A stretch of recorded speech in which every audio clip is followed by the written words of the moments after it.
and the land is dark, and the moon is the only light we'll see.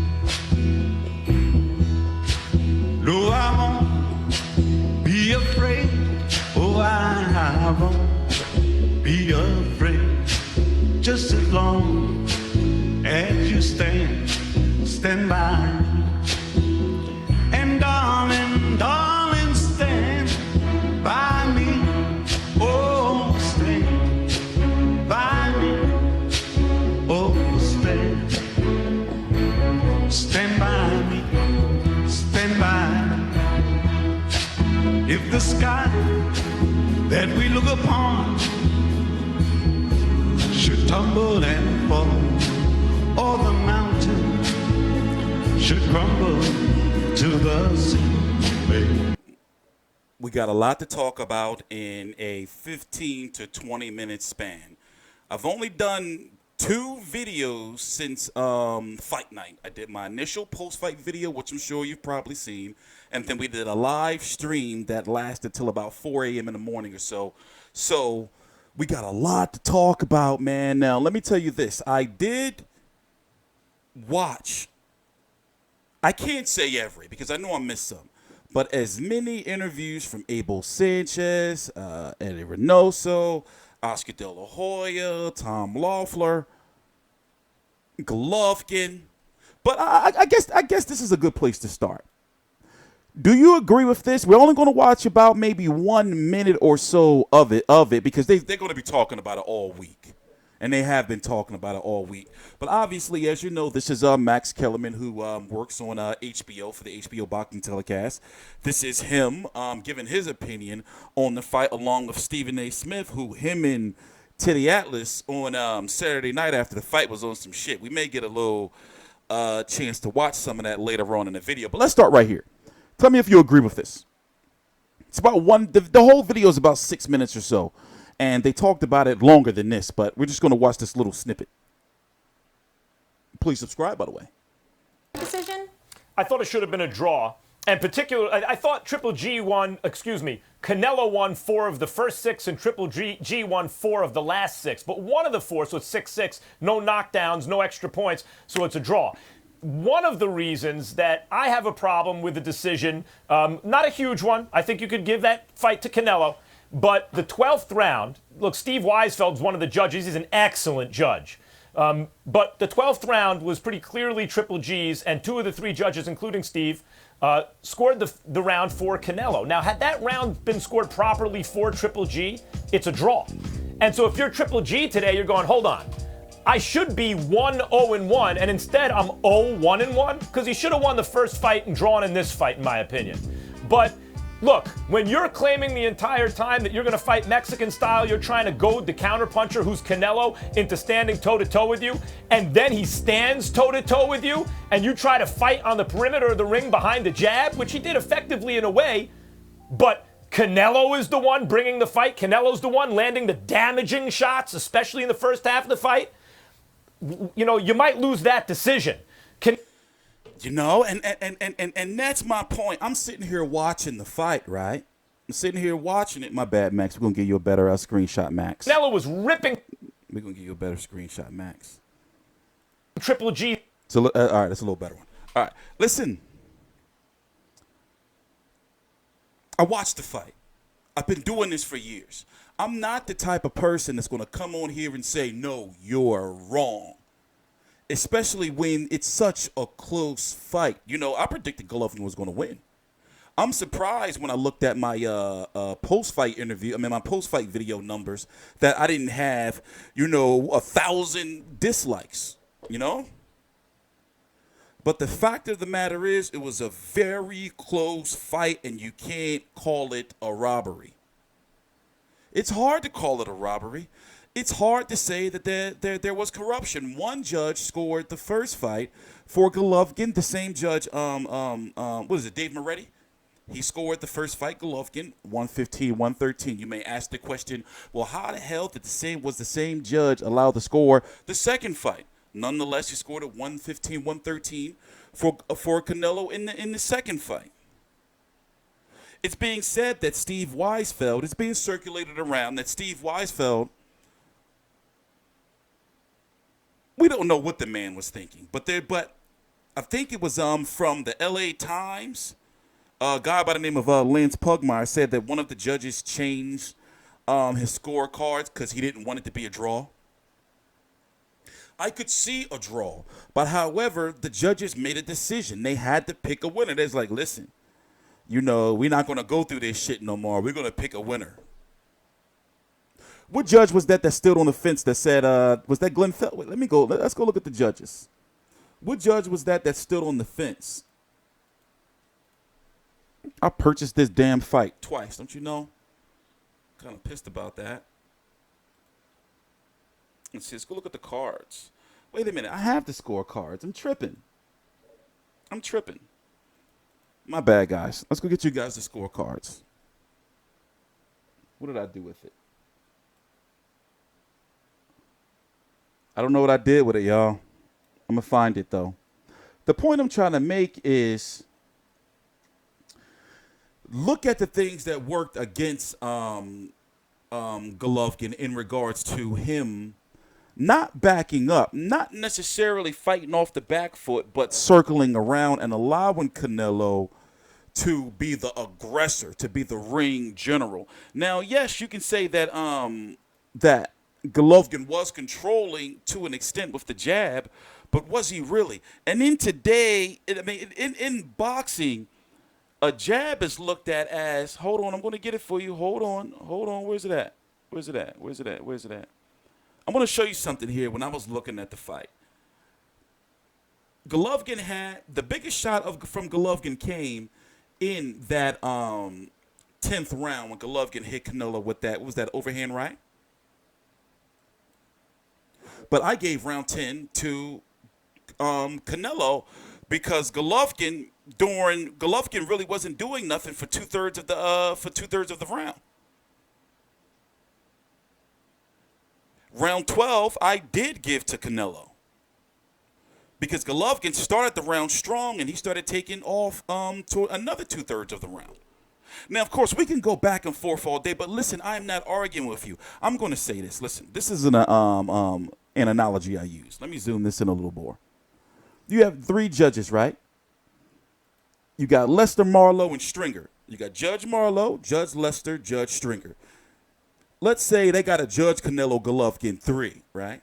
You may have Judge Marlowe that loves the sweet science of shit, right? He may be like, yeah, I love when the boxer is controlling it with the jab, a nice slow-paced fight, and I look forward those punches that are hitting the elbows, those ones that are missing, I know that that's not the sweet science. You may have Judge Lester be like, yo, I like a fight. I don't like that sweet science shit. Look at him backing up. Look at the aggressor. Look at him coming forward. He's not afraid. The first fight you saw, he was running away. Judge Stringer, he might be neutral. He might be like, look, man, I'm watching this shit. These are two evenly matched opponents. We got to have a third fight. I'm scoring it 114. People say stuff like, well, look at his face. Look at Golovkin's face versus Canelo's. Yo, that don't mean shit. For one, if you look at here, let me go to it. If you look at the bone structure of my man Golovkin, cheekbones protrude, eyebrows protrude. He's going to get some cuts. Oh, this is when he's trying to hide through the shades. But he's going to get some cuts. Here, let me pull up a... wait, I got it over here. It's a shame because we don't know what's going to happen with a rematch. For people who want to know what the pay-per-view numbers are, right now, it's September the 18th, 2018, 10:21 p.m. Eastern Standard Time. So people want to know, if there's going to be a third fight, if there's going to be a, and if there is, when would it be? Look at his face. And look at the bone structures are different, Remember, he got busted up in, what was that, the Gabriel Rosado fight, right? It's no secret that Golovkin bruises easy. Let me back up some.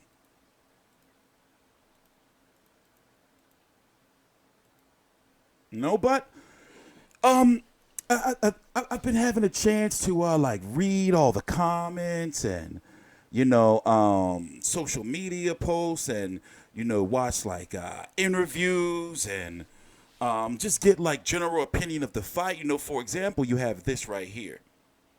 Let me show y'all this before we go any further to take the edge off, right? Let's take the edge off a little bit before we go any further.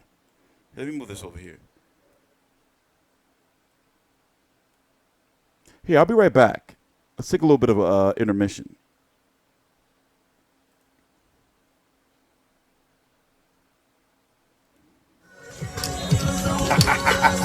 Canelo!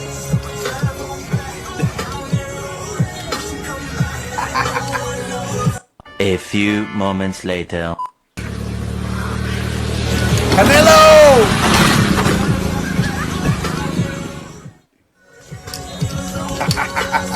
Canelo!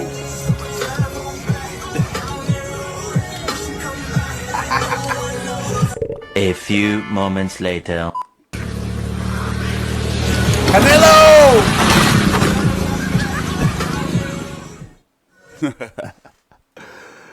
This is what we wanted to look at, though. Where is it at? What did I do with it?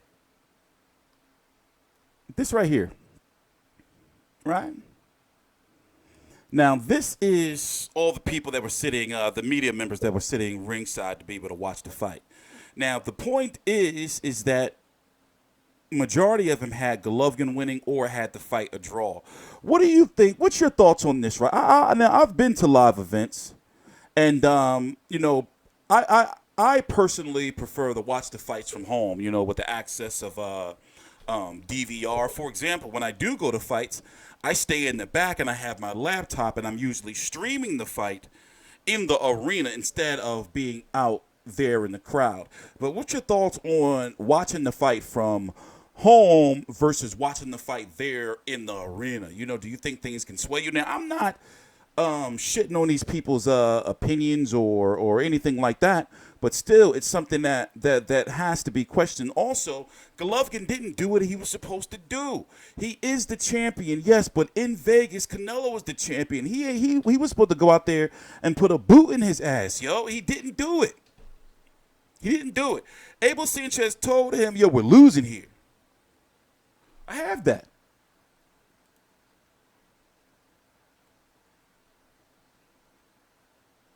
Right here. I forgot what round this was. Going into round 8.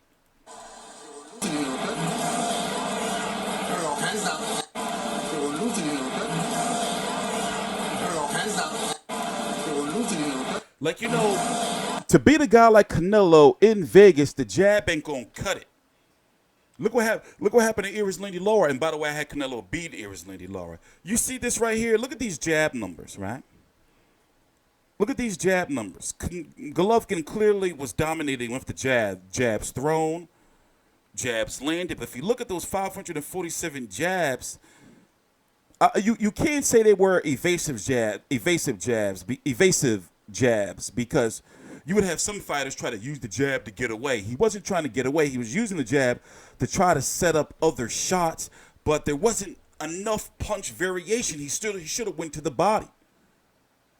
Also, even though he wasn't backing up, him circling and what was being presented to the judges by Canelo, they see him coming forward. They hear Golovkin talking all this shit up to the fight about Mexican style this, Mexican style that. He ran the first fight. This guy is right here in front of you. He's not running now. What do? You say, oh, shit, you start trying to jab and shit. They're not trying to hear that shit. And I understand your frustrations. I can see how fans would have this a draw. A total different set of judges in a different place would have had this fight probably for Golovkin or a draw. You never know. But Golovkin didn't do what needed to be done. He didn't dig deep. Yeah, he started to come back because the first half of the fight, I'm like, damn, this shit is looking bad for him. He's not throwing, he's not varying up the punches, too many jabs. Canelo, even though, he's fighting in burst. Canelo's always been like that, in regards to fighting in three punch combination burst. And them shits be looking good, even though they may miss, still, one of those three are going to get through. Whether it's to the body, or whether it's, that straight, and then Golovkin didn't do enough. He didn't do enough. He knew what he had to do. However, I do like how Abel Sanchez and his team are humble in defeat. Him and Tom Loeffler, even though, they were talking all that shit to the build-up to the fight. But, hey, listen, Canelo did come out there and he did bring the fight to Golovkin. Are we going to see a third fight? That's going to depend on the pay-per-view numbers. We won't know the pay-per-view numbers for about another, unfortunately, few weeks. That's how it works. And then, if the pay-per-view numbers are not what they expect it to be, then expect for them to be disputed. For example, Golovkin's side for the first fight was happy with the 1.3 million pay-per-view buys the fight did. They were like, oh, shit. But then Golden Boy wasn't happy, and it's like, nah, I didn't do that. You see what I'm saying?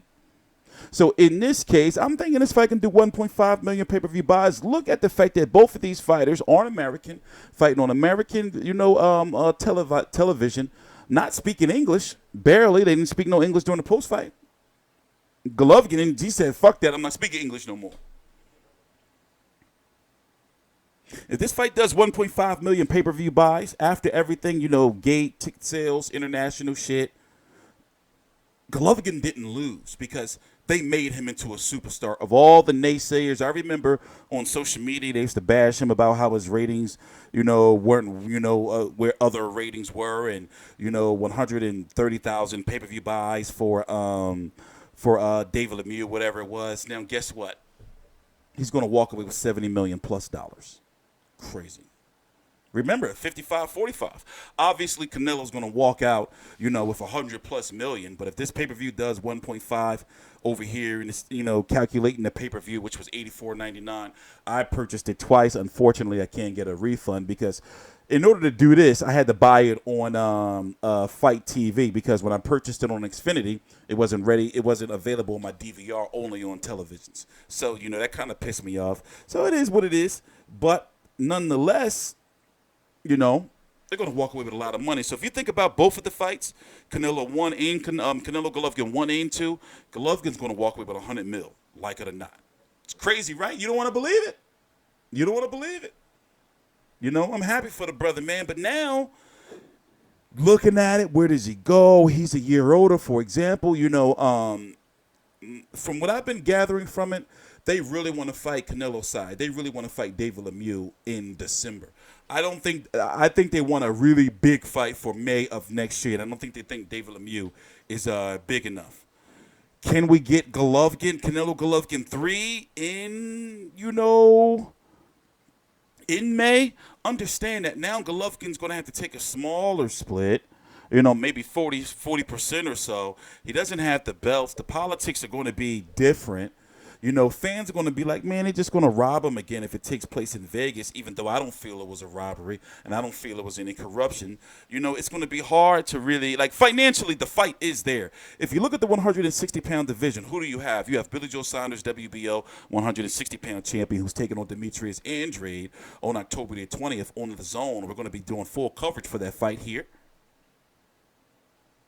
Does the winner of that generate more money than Golovkin for Canelo? No. Can Canelo go over to the UK and fight in Wembley against Billy Joe Saunders and generate the same amount of money? Possibly, but unlikely. I don't think so. Still really, really big money. What about Danny Jacobs if he beats Sergey Derevyanchenko on October the 27th for that IBF 160-pound title that Golovkin was stripped of? Does that generate more money? No. You got a potential Errol Spence fight. You may think, well, Charlo's the mandatory. It's a whole different video I got to do. But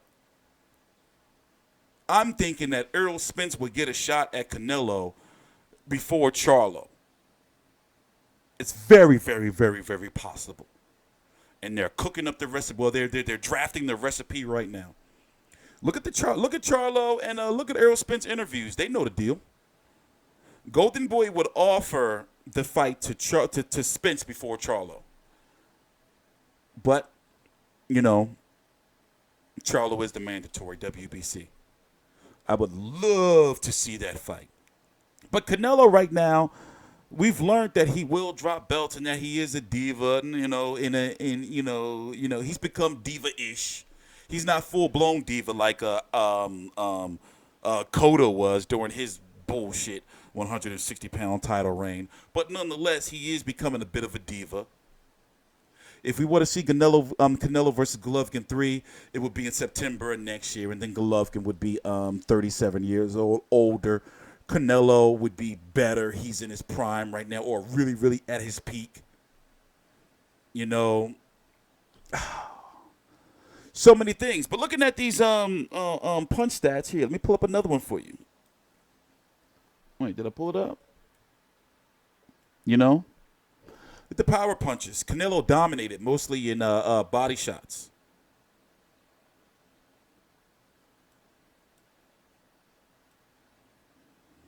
Total punches right here. Golovkin landed more, but remember, majority of his punches were jabs. Majority of them landed were jabs. Majority of them thrown were jabs.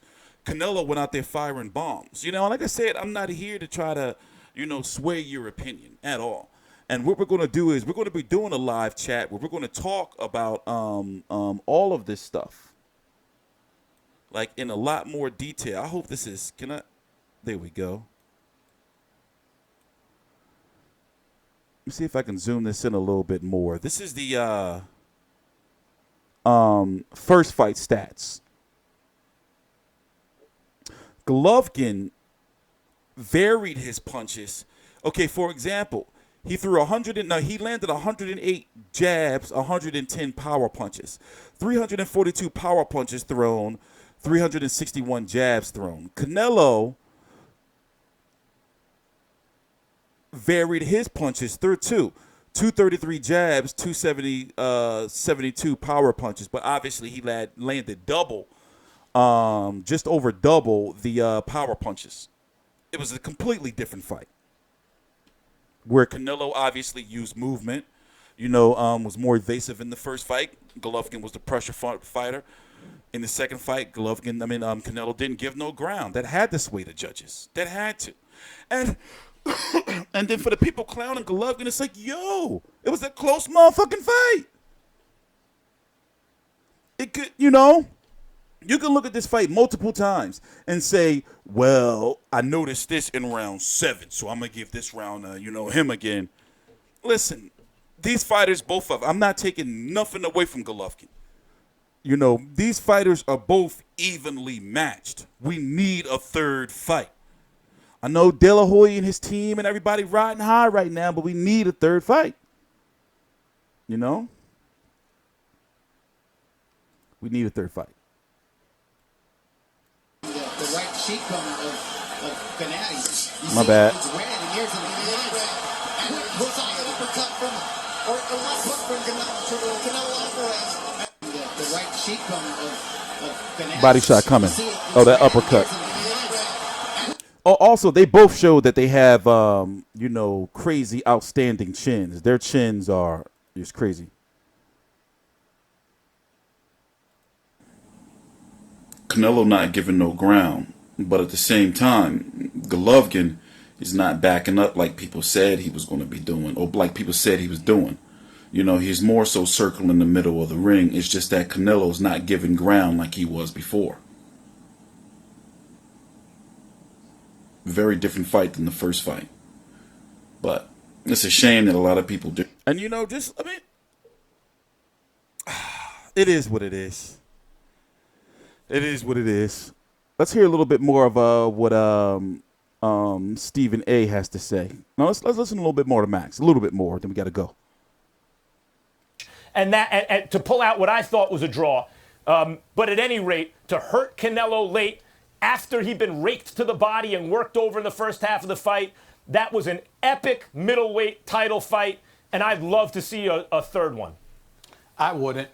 And I thought Triple G won the fight. I thought he won a close decision. I thought he should have gotten a decision, but I knew he wasn't going to get it because I knew the fight would be close. And Canelo's popularity in Vegas and what he brings to the table from a boxing perspective, I thought ultimately would propel him to getting the victory. And that's exactly how it turned out being. Now, in fairness to you and everybody else, Andre Ward, Errol Spence Jr., and Jamel Charlo all cornered me after the fight. These are all champions, all undefeated, okay? And they all thought Canelo won the fight. They thought that he was the constant aggressor. They kept bringing up the fact that... By the way, technically, those guys, that were mentioned, kind of have a little bit of something against Golovkin. I'm trying to look at this as fair as possible, man. Cut me some slack. I'm human just like y'all. The way I approach my videos is that we all homies and, and shit like that, So y'all can tell me, it's going to be certain days and certain times where we're not going to agree. They're going to be like, man, this motherfucker on some dickhead shit, man. That's why, man, motherfucker, man. Then there's some days they're going to be like, all right, cool. You know what the motherfucker talking about, right? Right?